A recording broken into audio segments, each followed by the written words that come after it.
I mean, he wasn't fully fit, I don't believe, when he came over. But he got injured pretty quick and stayed injured and has been injured a lot.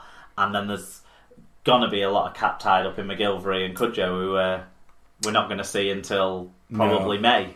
So there is a bit of misfortune there in terms of some of the signings and some of the big earners and big quality players not getting on the field enough, which Rick Stone has been hampered by. But like you say, when the players you're bringing in are championship players, and they're only just starting to really bear fruit of their own players that they're developing as well. Yeah. Because we saw a couple at the weekend, didn't we, on Monday, in terms of young lads that kind of came through and. Yeah, well, there was 3 debutants over the weekend: Hewitt and the senior twins. There you go.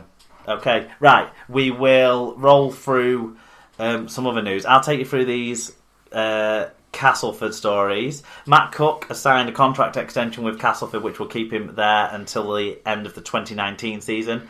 Basically, when he signed his extension in 2016, he had a third-year option, and the 31-year-old has now taken up that option of an additional year. And also at Castleford, back rower Oliver Holmes has signed a new 2-year deal. The 25-year-old has made over 150 appearances for the club since making his debut back in 2010.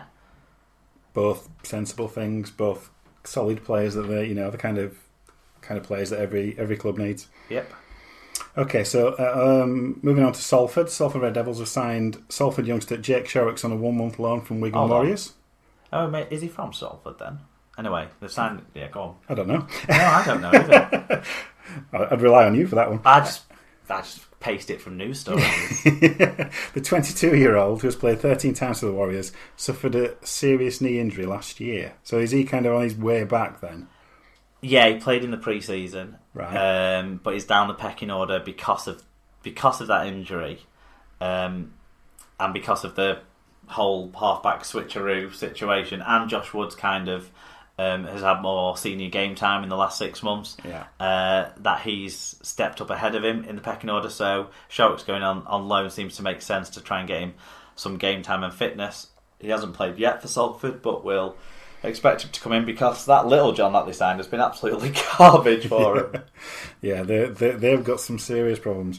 Okay, so Dewsbury have released winger Tom Halliday. Halliday, 21, played twice for the Rams in 2017 against Alderman Toulouse in September and earned a deal for this season. So I don't quite know why he's being released at this stage of the year. Especially because they've had to let Jared Simpson go back to Huddersfield. But it seems like they might be thinning the outside backs now, but obviously, whatever reason, moved on. Yeah. The League One, there's a bit more news in League One than there was in the Championship this week. And North Wales Crusaders head coach Mike Grady left the League One club last week. He departed from them with them winless after 3 rounds of the League One campaign, and that when they were heavily defeated by the Championship High Flyers Featherstone in the Challenge Cup. But the Crusaders did move quickly to reappoint Anthony Murray as their new head coach following the departure of Grady. Murray previously was in charge of the Wrexham-based outfit between 2014 and 2016, leading them to League One Cup success in 2015 and League One Shield final in 2016. He's going to be assisted by former Blackpool Panther Johnny Leather and Alan Hadcroft, as well as former Super League player Stephen Wild, returning to the club. He played, I think, in the last season in the Super League for the Crusaders. He's returning as strength and conditioning coach in Wrexham. Interesting one. It's not, it's obviously they would have been expecting a better start to the season. I mean, defeat to Featherstone. I mean that they're going pretty well. It sounds like they've made a quick decision on this one. Grady was Grady's very public, and I don't know if with the team not getting the results. Because they drew with the London Scarlets, didn't they? And that was the only point they had up to that point.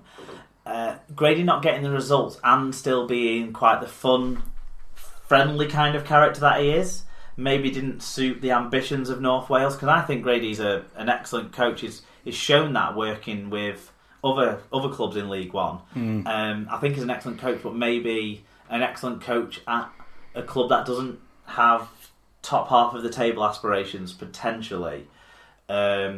Maybe is the problem here, whereas obviously Murray did really well for him. The last time I'm surprised he didn't get sort of a bit more of a go somewhere else after he left them. So I think it's a sensible move there. Johnny Lever has been around League One for a dozen years or so. Right. Actually, me and Tim were having chat about Johnny Lever probably when we did one of the Skype tests earlier in the season, because he used to play at Oxford, right. I think, or at Coventry, one of them. But he used to play at the Blackpool Panthers. I remember watching him. He was a very talented fullback, but had dodgy knees. But there you go. So then a couple of lines on the Keighley Cougars as well. They've released Joe Lum, who's from Bradford, isn't he? And Gavin Reid. Lum's taken up a deal with the Australian side Albury Thunder, while Reid has returned to the amateur game with Dewsbury Celtic. And Keighley have also then, to kind of fill that gap, I guess, captured Wales international Ben Morris on loan from St Helens on a 1-month deal. The 20-year-old has also played in the Championship for Sheffield Eagles on dual reg this season. He's yet to make his first grade debut for Saints, but he was in the Wales squad for last year's World Cup. So I think he can sort of play a bit of centre. I think he's a centre predominantly, maybe a back row, I'm not sure. I think he's a centre. So Joe Lum, would he have played in those sorts of positions? Was he? I thought he was a hooker. He's a hooker. Yeah, I mean, we obviously had a bit of a surfeit of hookers when we brought. Obviously, we were lining up. What's his name? Scott Moore? No. He's in a different type of lineup. George Flanagan, thank you. So obviously, but the Flanagan deal didn't come off till the season that started. But yeah, we one thing we don't seem to struggle to produce is these hookers, frankly, at the Bulls. But anyone taking up a deal down under, you can't bemoan them that, can you? It's a different lifestyle. It's a different world. I think it just gives you a pointer and a frightening one in a way for the League One club, but where League One's at, that these players are giving up the spots in League One, what we would expect to be a competitive League One side, and basically the way they can backfill that is loan signings. It makes me concerned about the future of League One clubs as anything other than kind of training grounds for top talent, or as gateways to the professional game, to the kind of expansion areas. But I hope that isn't necessarily going to be the case. I'd love us to have 30 full-time clubs that would be all competitive, but it's just a pipe dream that these days, unfortunately. Okay, that's everything we have in the news. We've probably missed some stuff, but that's everything we've got in the news this week. And now we're going to move on to a double hit-up of Super League match reviews.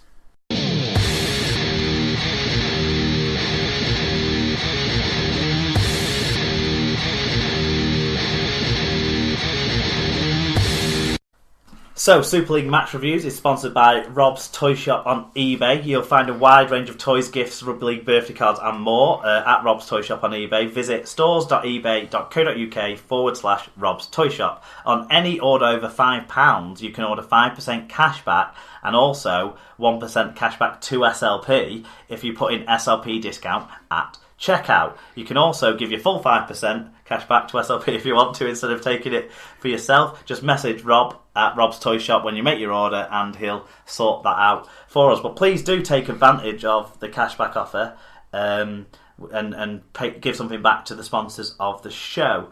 Okay, so we're going to start with Super League Round 8. There was an average attendance on Good Friday fixtures, on the Thursday night, of just short of 10,000, 9,856. So following on from last week's 10,000 and taking into consideration only 2,000 men and a dog at Salford, that's not a bad return. It's pretty good on Friday. Okay, particularly with the weather as it was on some of the games. Yeah, and that brings us neatly to the first game of the Easter weekend. It was Wakefield 6, Castleford 11 in front of just over 7,000 people. 7,020 was the full crowd. James Child was the referee. And do you want to first of all start taking us through the fan views? Yeah, so we'll start with Mal Karmatios. So it says, Kit Karma, great kits and great mode and great passion equals a great game. You watching Steve's, is it? Steve's? Yeah. Steve's as in McNamara. Because Karma's watching you. Wakey White said, Gutted to lose such a close game against the Dingles at home, but while the conditions prevented much expansive rugby, the game was in the balance until the last minute. Cass had far better completion rate and boldly Baldy managed the game well. Oh, he means Luke Gale. But Wakey's defence was first class and unlucky to see 3 tries ruled out by the video ref. We'll talk about that. Fat by Rob says, another tight and well-deserved win for the champions. Oh, honestly, Rob, get over it. I've never been as wet and cold in my life, and I've been to Oldham and Odsal in January. Do not disperse Odsal. It's always beautiful. That's the wettest I've ever been in my life, was at Odsal. I mean, I've nearly had hypothermia at Odsal, but you know. But let's not knock it still, no. What else did Rob have to say? It was a dire game in dire conditions, but an outstanding performance at fullback for young Truman, who was a real high point. Could he be the answer to replacing Zach? That's 5 from 6, having played all the top 5 from last season for Cass. Not bad for one season wonders, he says. Neil McEwen said, that was an awful match.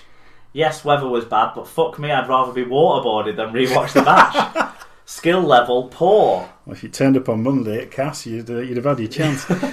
Ollie Smith says, well, that was a throwback. Strangely, really enjoyed it though. There you go. There's your difference of opinion. Thought both teams played the conditions well and tried to play some entertaining RL. Good performances from McShane yet again, as well as Millington, Holmes and Milner for me. Fear this will take it out of us for wire though. A very prescient comment, Ollie. Yeah. So I think the first point to start off on then that you maybe wanted to cover was the 3 tries overruled by the video ref, because you kind of suggested you didn't agree there. Well, I didn't really think that there was anything particularly controversial about any of the refereeing calls in this one. I haven't made any. I mean, this is a long time ago for me. This game is slightly lost in the mist of time. Yeah, I've seen about 10 games since then. Yeah, me too. So what I remember from this game particularly is obviously the pitch had a massive bearing on the result. Yeah, it was boggy. on the the kind of general flow of the game. Interesting Truman at fullback. I mean, did you kind of think? What did you think about that particular? I thought he linked quite well. I don't think he was particularly. I don't think he did much. I don't think he did. I don't think he influenced the game a lot. But I don't think it was a game that could be influenced tons. I think crucial for me was I don't feel like Wakefield took any advantage of field position that they got. They didn't seem to. It was almost like they wanted to throw the ball around and they wanted to put on the normal plays, but everyone was a beat off delivering. Certainly way off kind of the smooth attacking rugby that I've seen from them earlier this season. And I can't really see any major reason why, because it was pretty much the first team out there, even with Fafita rolling into the squad off his deathbed on the last minute, which it seems to be his way in these fixtures that he doesn't get named in the 19-man squad and then rolls into the lineup. He had probably the most controversial of the video refereeing decisions, didn't he? The one where it was it a ball strip? Was it him? That was him, wasn't it? Was it him? Yeah. Was it an Oliver Holmes tackle? I've got it down as that it was a bit of a 50-50 call. It could go either way, and once you nail your colours to the mask, you're going to see it either way, aren't you? That's just the way it is. For me, from a neutral point of view, there was no try. It was whether it was a penalty or a knock-on, I suppose, wasn't it? Yeah, I mean, to me, they kind of. I didn't see kind of Child make any particular glaring errors from my point of view. Well, according to